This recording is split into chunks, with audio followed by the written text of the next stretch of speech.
បាទជំរាបសួរ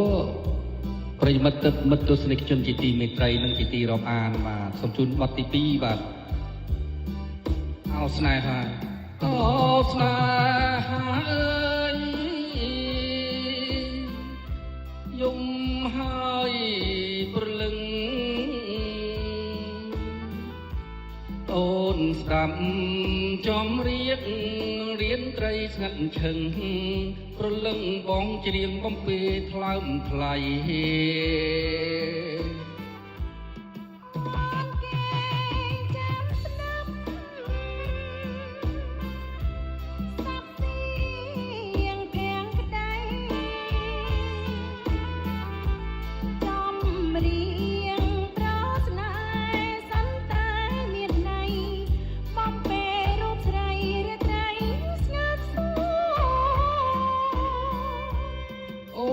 ស្ដំភម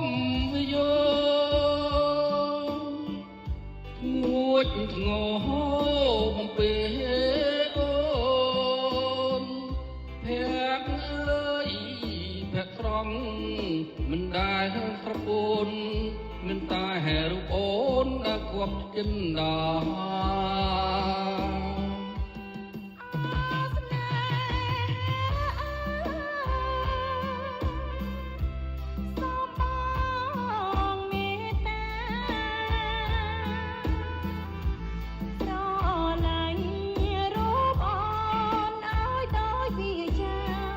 យើងរួមវាសនាលុលោ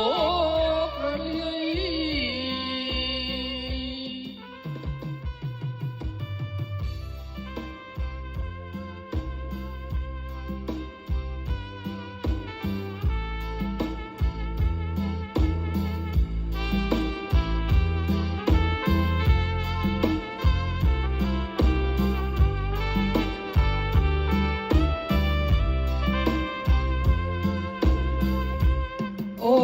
ស្ដាប់តាពីយោងួចធ្ងោបំពេអូនភ័ក្រអើយភ័ក្រស្រង់មិនដែលស្រពូនមានតែរូបអូនដែលគប់ចិនដា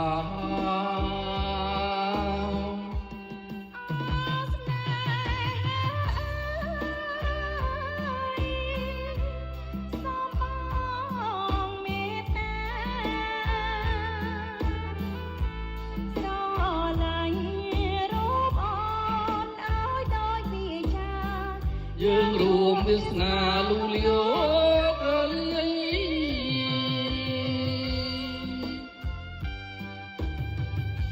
បាទសូមអរគុណ